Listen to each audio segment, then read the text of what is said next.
की आपण अशा पक्षाचं काम करतोय ज्या पक्षामध्ये 18 पगड जाती, सर्व जाती धर्माच्या सगळ्या लोकांना सोबत घेऊन काम केलं जातं आणि प्रत्येकाला न्याय देण्याची भूमिका ही आदरणीय पवार साहेबांच्या नेतृत्वामध्ये होते.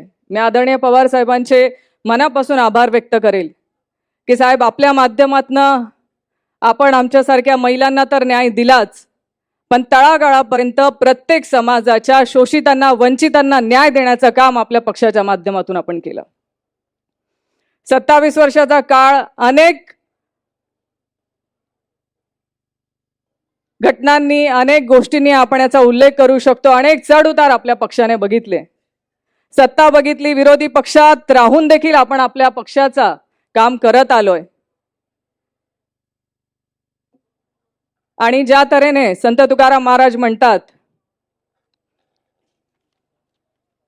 जे का रंजले गांजले त्यासी करिले जो आपले, त्या तऱ्हेने आदरणीय पवार साहेबांनी प्रत्येकाला, प्रत्येक समाजाला, शोषिताच्या प्रत्येकासाठी न्याय देण्याचं काम या पक्षाच्या माध्यमातून केलं. आणि खरंच आजपर्यंतचा हा प्रवास, ही चळवळ, हा उत्सव आपण आज इथे साजरा करतोय.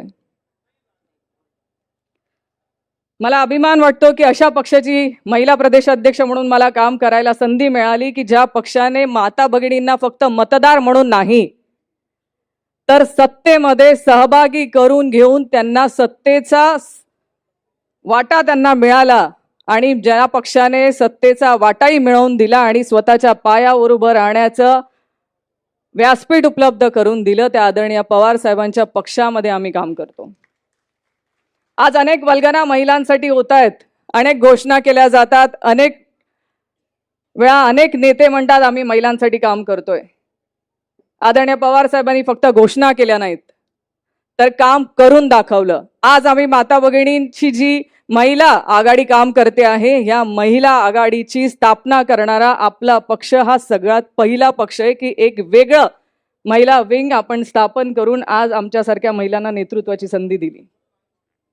आज महिलांना पंचायत समिती असेल, ग्रामपंचायत असेल, जिल्हा परिषदा असतील, या सगळ्या ठिकाणी स्वतःचं आरक्षण आणि हक्काचं आरक्षण मिळवून देण्याचं काम आदरणीय पवार साहेबांनी केलं. अनेक पक्ष आलेत, अनेक पक्ष म्हणतात आम्ही आरक्षण मिळवून देऊ, पण देऊची भाषा आहे, दिलं नाही. त्यासाठी राजकारण चाललं, राजकारण करून अधिवेशन करतात, त्या महिला आरक्षणाच्या मागे लपून अनेक गोष्टी त्यांच्या साधण्याचा ते प्रयत्न करतात, पण महिला आरक्षण ते देऊ शकले नाहीत. ते महिला आरक्षण आदरणीय पवार साहेबांनी दिलं आणि आज सक्षमपणे महाराष्ट्रभर ज्या ज्या महिला आज राजकारणामध्ये काम करतायत त्या आदरणीय पवार साहेबांमुळे. आम्ही मानावे तेवढे आभार कमीच आहेत साहेब आपले, कारण एवढं सोपं नाही. आम्ही महिला जेव्हा राजकारणात काम करतो तेव्हा आमचा लढा आणि आम्हाला काम करणं एवढं सोपं नसतंच. घर, चूल, मूल सगळं सांभाळून आम्हाला राजकारण करायचं असतं. आणि जेव्हा तुमच्यासारखे वडील आमच्या पाठीवरती हात ठेवतात आणि लढ म्हणतात ना, तर ती ताकद आम्हाला राजकारणात खरं उभा राहायला ताकद देते.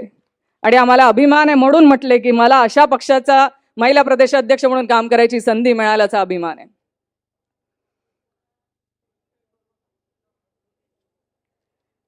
आज अनेक आपण बघतोय महागाई मोठ्या प्रमाणात वाढली आहे.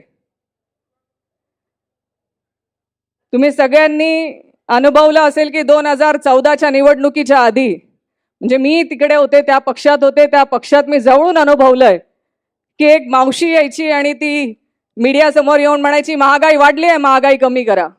एक तरुण युवक यायचा आणि तो म्हणायचा आम्ही बेरोजगारी वाढलेली, आम्हाला रोजगार उपलब्ध करून द्या. आणि सिलेंडर डोक्यावरती घेऊन घेऊन नाचणारी अजून एक माझी मावशी, ती आता कुठे कुणालाही सापडत नाही. तुम्हाला मला दिसली तर सांगा नक्की.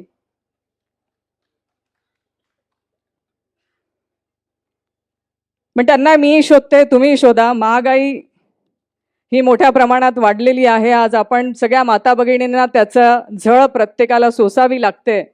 पण एक छोटीशी, आज आपण संघर्षाच्या काळात आहोत आणि संघर्ष करत असताना आपल्याला सगळ्यांना एकच छोटी गोष्ट तुम्हाला एवढंच सांगेल की संघर्ष करायला घाबरू नका. आज आपण विरोधी पक्षात आहोत आणि आपल्याला अनेक मुद्द्यांवरती संघर्ष करताना आपल्या भूमिका मांडाव्या लागतील. आणि हे मांडत असताना माझ्या माता भगिनींकडनं एवढीच अपेक्षा राहील की आपल्याला रस्त्यावर उतरावं लागेल, आपल्याला आंदोलन करावे लागतील आणि आंदोलनाच्या माध्यमातून आपला लढा आपल्याला चालू ठेवावा लागेल आणि ते आपण चालू ठेवूयात.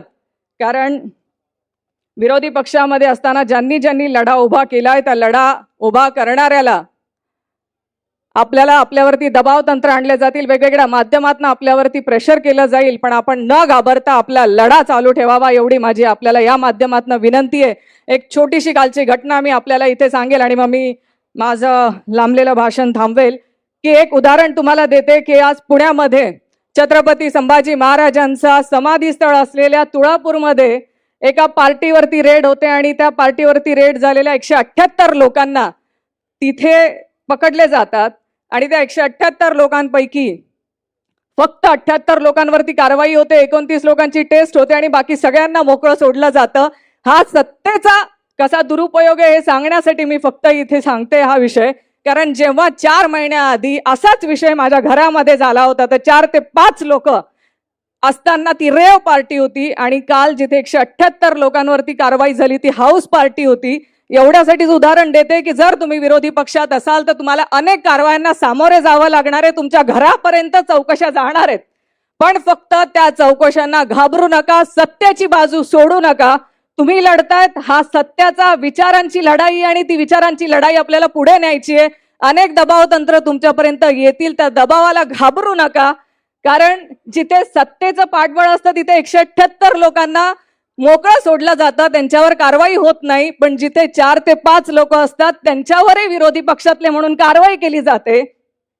पण त्यासाठी घाबरायचं नाही, कारण आदरणीय पवार साहेबांचे जे विचार आहेत आपल्या पक्षाचे, फुले शाहू आंबेडकर छत्रपती शिवाजी महाराजांचे विचार आहेत ते आपल्याला पोचवायचे तळागाळापर्यंत आणि ते आपण पोचत राहू. आम्हाला विश्वास आहे तुम्ही सगळे संघर्षासाठी या संघर्षाच्या वाटेवरती पक्षाची भूमिका मांडण्यासाठी कायम सोबत राहाल आणि हा संघर्षाचा लढा चालू ठेवाल अशी मी अपेक्षा करते. आपण सगळे आदरणीय पवार साहेबांसोबत उभे राहूयात एवढाच आपल्या सगळ्यांकडनं अपेक्षा करते आणि थांबते. जय हिंद, जय महाराष्ट्र, जय राष्ट्रवादी.